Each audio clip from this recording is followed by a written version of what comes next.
What's up guys? My name is Jose and welcome to the Entertainment Secret Network for a new video series I'm doing. It's going to be called The Cabinet of Horrors, where we discuss all things in the horror world, all things that are happening, news, and upcoming horror films that you guys should check out. So, let's start off with episode 1. So just recently, Lionsgate announced the very exciting news that they will be indeed making another Saw film entitled Saw Legacy. This Saw film has already begun to get written. People thought that James Wan and Lee Whannell, the duo behind the first one who also did Insidious and stuff, they thought they were going to be returning, but unfortunately they're not. They're going to be returning as executive producers, but yet it's not known who's going to be behind the director's chair. They did announce that Josh Stolberg and Steve Goldfinder, the people behind Piranha 3D and the Prom Night remake, are indeed writing the script for Saw Legacy as of right now. So, Saw Legacy, I'm pretty excited for it. I'm excited to see another Saw film in theaters around Halloween time. Maybe this is going to be a resurgence of the franchise. We're going to see a lot more Saw films come out in theaters after this. I'm sick and tired of the old paranormal films in theaters. Paranormal Activity got old and boring. And then a whole bunch of different films began to copy it with that found footage, paranormal aspect, and it was basically just the same thing in every movie. While Saw isn't really anything special, it's not really that great of a film series, to be honest, but they were fun to watch. The original one really pushed the boundaries of horror. They allowed for more gore and mainstream horror. I thought a lot more films were going to capitalize on it, but the paranormal aspect took over it once Saw started to die off.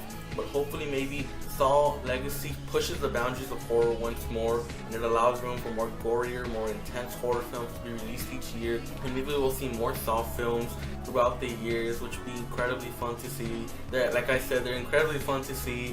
They're not no masterpieces, but they're fun to watch around Halloween time. I personally like to watch them around Halloween time myself. I like to marathon them. They're incredibly fun to watch all together. And it's not yet known if Tobin Bell is going to be returning as Jigsaw. I can only hope he is. We don't know anything about the plot yet. We don't know if it's going to follow the plot line that was left off in Saw 7, where, well, I'm not going to give away any spoilers. We don't know if it's going to follow that plot line, if it's going to be kind of like a remake, or it's going to be a reimagining, maybe a new era of Jigsaw. Maybe sometime down the future, I don't know. But we can just hope to see. Not yet else is known about this, but it's going to be exciting to see where Lionsgate takes this from now. Next up, we have that Universal / Blumhouse released a new trailer for their upcoming thriller film in the Purge franchise, The Purge 3 Election Year. Now, it's a horrible subname, isn't it? Election Year. It actually is an election year, which is the cool thing. You know, elections. I'm not going to tell you guys what I'm voting for, but yeah, election year. So the trailer actually looks pretty darn cool. It kind of reminded me a lot of the trailer for The Purge 2 Anarchy. It has very much the same beats as The Purge Anarchy, but it looks like it's going to be a combination of the first film, where they're stuck inside a house, and the second film, where they're out in the streets trying to get from point A to point B. Good thing to hear. Frank Grillo from The Purge Anarchy is back. He's an incredible actor. He was really the best part of The Purge Anarchy. He did an incredible job as that. He acted kind of like the Punisher during The Purge, which was really cool to see. I'm glad to see him back. The storyline this time around, there's this senator who I think she's probably running for president or something, somewhere in office, and she's against the Purge because of something that happened in her childhood.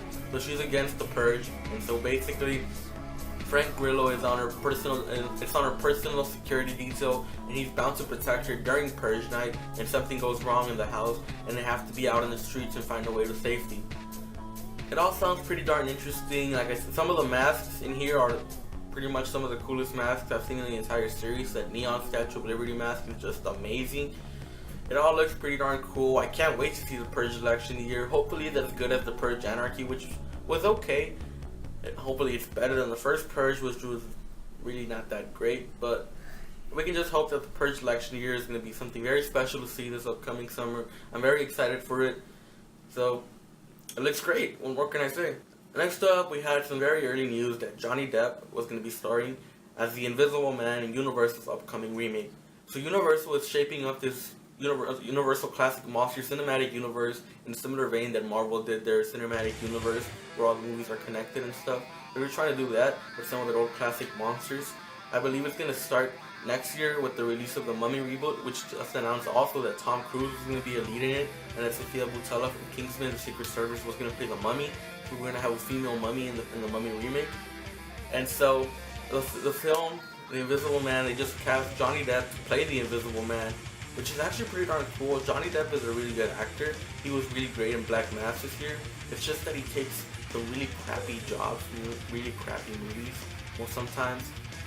Aside from like Black Mass and like Pirates of the Caribbean, he's stuck doing shit like Transcendence. I don't know what. He's really good with makeup. Like, say what you will about the guy, but he's really, really good with makeup. So it's gonna be actually pretty cool to see how he takes to the Invisible Man. I'm very excited to see how it connects to the overall Universal Cinematic Monsters universe. It's not sure yet if Dracula Untold is part of this universe. Dracula Untold wasn't really that good, so Universal might be trying to push it under the rug, and they might bring on a new Dracula sometime down the line, and they just might start things off next year with The Mummy. Who knows? But Johnny Depp is playing the Invisible Man in a Universal Monsters Cinematic Universe film based on the Invisible Man, which is exciting news to hear as always. So that's that. And we also have another cast member that was announced for a horror film. We have Danny McBride. Danny McBride, yes, is announced to play a role in Ridley Scott's Alien Covenant. Now, Alien Covenant is supposed to be the sequel to Prometheus, which Scott did a while back ago, and supposedly Alien Covenant is supposed to take some couple years right after the events of Prometheus. Scott also said that the star of Prometheus, Mimi Rapids, is not going to be returning in Alien Covenant, but Michael Fassbender, the guy who plays the AI in Alien Covenant, indeed is. And he just added Danny McBride to the cast list. Now, I'm really mixed about this casting. You know, Scott, he did an incredible job with The Martian. He's done an incredible job with other films in the past. Alien, which is probably his best. So it's exciting to see him return to the Alien universe. But I still am not holding him as a great director. He did do The Martian. It was an incredible film. But before that, he did Exodus. He did a whole bunch of different films that were really just garbage. So I'm still kind of mixed about Ridley Scott right now. But if it's anything like The Martian, we can rest assured he probably knows what he's doing by casting Danny McBride in Alien. So we can just hope that Alien Covenant is going to turn out okay. Very excited to it. Very excited to see ourselves back into the Alien universe. I'm excited to see what take he takes on it right after the events of Prometheus. But yeah, it's very exciting news. Danny McBride is going to be in Alien Covenant. Alright, so this weekend we saw the release of 3 horror films. We had Southbound, which is an anthology horror film. We had Nina Forever, which was really more of kind of like a drama thriller-esque, but it did have some horror elements to it. And we had the Cabin Fever remake. Out of this 3, if you're really just looking for some really, really good horror, some very incredible gore, I would recommend you guys definitely check out Southbound. It was an incredibly done anthology film, one of the best anthology films in recent memory. I really, really enjoyed it. Nina Forever, which was actually the best out of the bunch, but it's not really for everybody. The film is kind of slow at parts, and it kind of takes it more of like along of the drama with some horror elements. So if you're looking for just a straight up horror film, I wouldn't recommend checking out Nina Forever. I'd recommend you go with Southbound. But if you're into good movies, Nina Forever was definitely the best out of the bunch. And then we had the Cabin Fever remake, which I recommend nobody watch. The original Cabin Fever from Eli Roth was just an okay movie. It was really nothing special. It was a lot of things I hated about the original Cabin Fever. And about the new one, there's really nothing to like. Everything was horrible about it, so don't watch Cabin Fever. So out of those 3, like I said, if you really just want to see a horror film, check out Southbound. It was really, really great.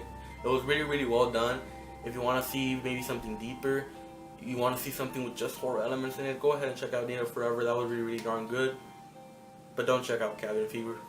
So that's going to be it for this episode of the Cabinet of Horrors. If you enjoyed this video, please give this video a thumbs up. Leave me comments down below. If you haven't yet, please do subscribe to this channel for more episodes of the Cabinet of Horrors, a whole bunch of cool videos, film reviews, top 10s, everything in the film world. If you're into theme parks, haunt events, stuff like that, please be sure to check out my first channel, youtube.com/thrillseekernetwork.